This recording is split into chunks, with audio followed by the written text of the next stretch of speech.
බලමු අද දවසේ මාතෘකා මොකක්ද කියලා. ක්‍රියාවක් සහිත වාක්‍ය ගොඩනැගීම. ඉතින් ඔයාලට මතක ඇති ගිය පාර වීඩියෝ එකේදී කොහොමද අපි ක්‍රියාපදයක් සහිත වාක්‍යයක් අඳුනගන්නේ කියන එක සාකච්ඡා කරා. ඉතින් මම එදා ඔයාලට කිව්වා අද දවසේ තියෙන ඉතාම වැදගත් පාඩම් කොටසක්.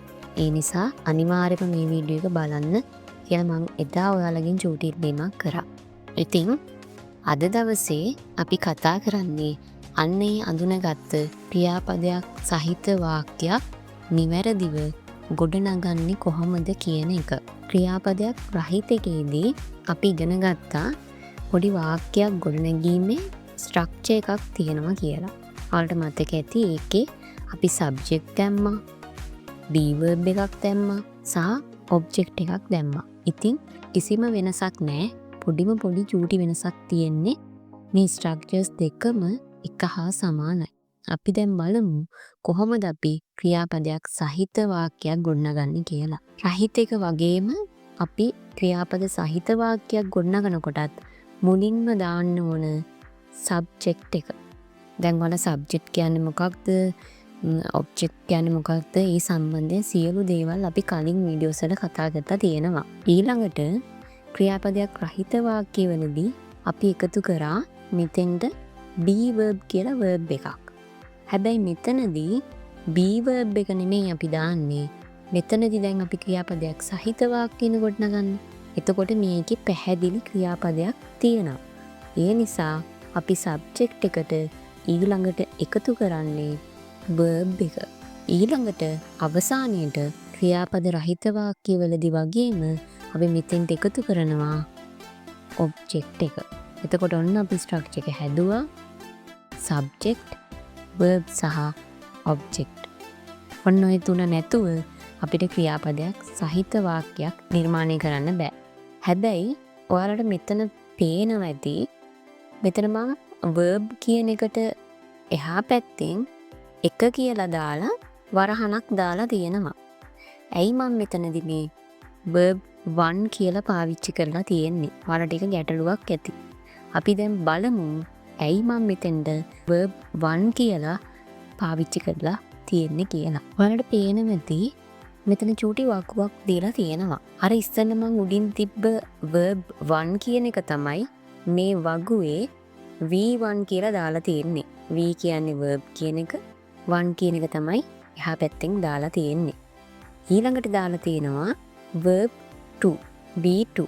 ඊළඟට දාලා තියෙනවා verb 3 V3 කියලා. එතකොට ඔයාලා ඉදිරියට වාක්‍ය ගොඩනගනකොට මතක තියාගන්න ඕන V1 V2 V3 කියලා. එතකොට ඇයි මම මේ විදිහට V1 V2 V3 කියලා නම් කරලා තියෙන්නේ? එතකොට මම ඔයාලට මේ වීඩියෝ එක පටන් ගන්නකොටම කිව්වා මේක ඉතාම වැදගත් වීඩියෝ එකක් කියලා. දැන් මේ අපි සාකච්ඡා කරන්න යන්නේ ක්‍රියාපදයක් සහිත වාක්‍ය ගොඩනැගීමේ වැදගත්ම කොටසක්. ඉතින් ඔයාලට මම දැන් කියලා දෙන්නම් ඇයි මම මෙතෙන්ට V1 V2 සහ V3 දැම්මේ කියන එක. අපි දැන් ක්‍රියාවක් ඕනම ක්‍රියාපදයක් ගත්තම ඒකේ ආකාර 3ක් තියෙනවා. එතකොට ඕනම ක්‍රියාපදයක් දැන් අපි ක්‍රියාපදයක් කියන්නේ මිනිස්සෙක්ගේ ශරීර අංගයක් පාවිච්චි කරලා මොනවා හරි දෙයක් කරනවා නම් අපි ඒක හඳුනගත්ත ක්‍රියාපදයක් විදිහට. එතකොට අපි ඒ කරන ක්‍රියාපදය ආකාර 3කින් තියෙනවා. එතකොට මෙන්න මේ ආකාර 3 තමයි V1, V2, V3 කියලා මම මෙතන නම් කරලා තියෙන්නේ. එතකොට ඔයාලට මේක ඉංග්‍රීසි භාෂාවෙන් ගත්තොත් V1 කියන්නේ present, V2 කියන්නේ past, V3 කියන්නේ past participle. හරි. ඔයාලට දැන් මේ වගුව මොකක්ද කියන එක සම්බන්ධයෙන් දල අවබෝධයක් ඔයාලට දැන් ඇති. දැන් අපි බලමු කොහොමද මේ වගුව අපි ෆීල් කරන්නේ කියලා. verb එකක ක්‍රියාපදයක තියෙන මූලික ආකාරය අපිට ඕනෑම වෙලාවක මෙන්න මේ V1 එකට ඇතුළත් කරන්න පුළුවන්. මං හිතනවා V1 එක කොහොමද ෆීල් කරගන්නේ කියන එක සම්බන්ධයෙන් ඔයාලට ගැටලුවක් නැහැ. ඔන්න මං මේ වගුව දැන් ෆීල් කරන්න පටන් ගන්නෙ. මං V1 එකට පළවෙනි verb එක දානවා play කියලා. play කියන්නේ මොකක්ද? සෙල්ලම් කරනවා. එතකොට මේකෙදි අපේ ශරීරාංග ක්‍රියාත්මක වෙනවා. ඒ නිසා මේක අනිවාර්යයෙන්ම ක්‍රියාපදයක් වෙනවා. එතකොට අපි බලමු දැන් V2 සහ V3 මේකෙදි ගොඩනගා ගන්නේ කොහොමද කියලා. මේක හරිම ලේසි. ප්ලේ එක V2 එකේදී ප්ලේඩ් වෙනවා. එතකොට අගට ED විතරයි දාන්නේ. V3 එකේදීත් අපි දාන්නේ ඒකමයි. මොන මන් දැන් දානවා දෙවනි ක්‍රියාපදය. පුට් කියන්නේ දැන් යමක් බෑග් එකට දානවා, යමක් පැන්සල් පෙට්ටියට දානවා, අන්න ඒ වගේ දානවා කියන අර්ථය තමයි මේ පුට් කියන එකෙන් එන්නේ. අපි දැන් බලමු කොහොමද මේ පුට් කියන එකේ V2 සහ V3 ගොඩනගා ගන්න කියලා. මේකේ V1, V2 සහ V3 කියන තුනම එක හා සමානයි. ඊළඟට අපි බලමු ඊළඟ ක්‍රියාපදය මොන විදිහද කියලා.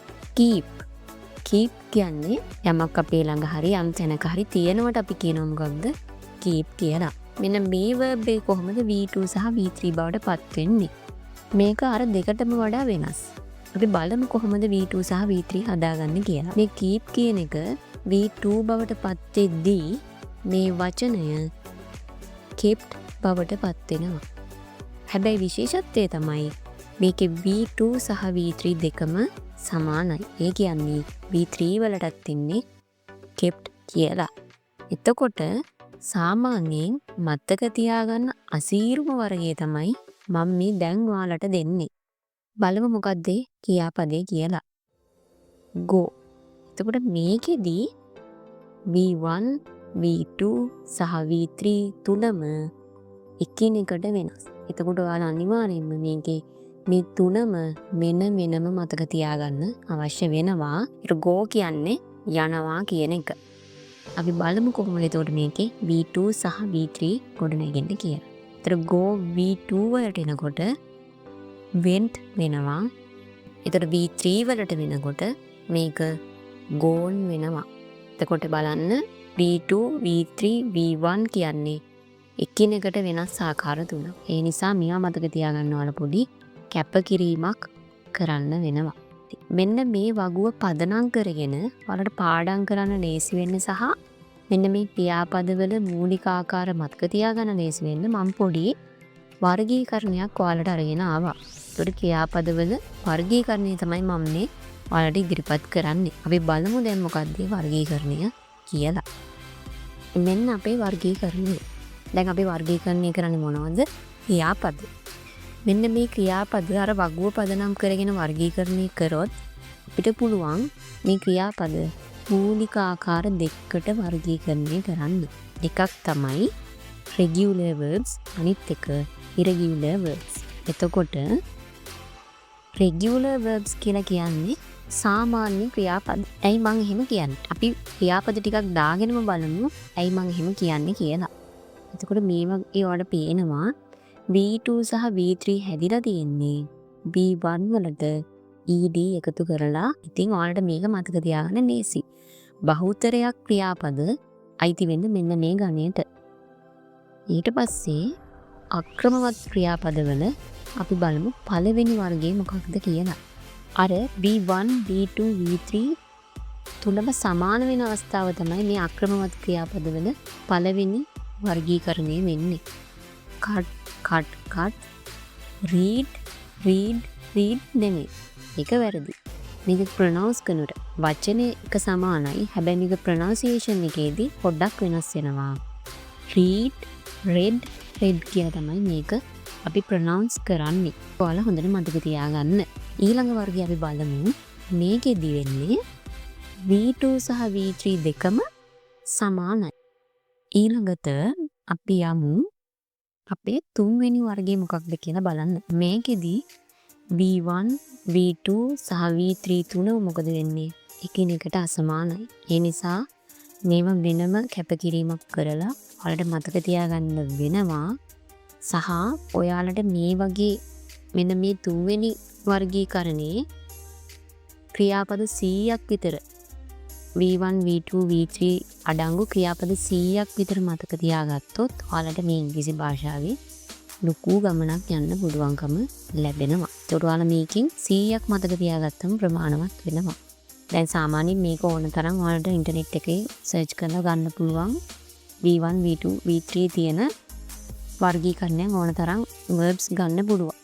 මෙන්න මේ වගේ ක්‍රියාපද දාපු මම ළඟ PDF එකක් විදිහට තියෙනවා. ඒක අවශ්‍ය කෙනෙක් ඕන නම් පල්ලෙහා කමෙන්ට් සෙක්ෂන් එකේ ඔයාලගේ ඊමේල් ඇඩ්‍රස් එක කමෙන්ට් කරන්න. මම ඔයාලට ඒක එතකොට ලැබෙන්න සලස්වන්නම්. එතකොට අද දවසේ මාතෘකාව වෙන්නේ මේක ඉතා වැදගත් සහ අපිට මෙන්න මේ V1 පාවිච්චි කරලා සාමාන්‍යයෙන් වාක්‍ය රටා 12ක් විතර නිර්මාණය කරන්න පුළුවන්.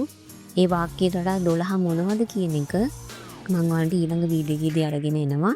ඉතින් අපිට වාක්‍ය 10 ගණක් නිර්මාණය කරන්න හැකියාව ලැබෙනවා. මම ඔයාලට චූටි ක්‍රියාකාරකමකුත් දෙනවා මේ පාඩම අවසානයේ. මෙන්න මේ verbs පහට හදාලා V2 සහ V3 ඔයාලා හොයලා දාන්න ඕන මගේ කමෙන්ට් සෙක්ෂන් එකේ. එහෙනම් අද දවසේ පාඩමේ යම් ගැටලු තියෙනවා නම් පල්ලෙහා කමෙන්ට් සෙක්ෂන් එකේ දාන්න. එහෙනම් ඊළඟ වීඩියෝ එකෙන් හම් වෙනකම් ඔයාලට සුබ දවසක්.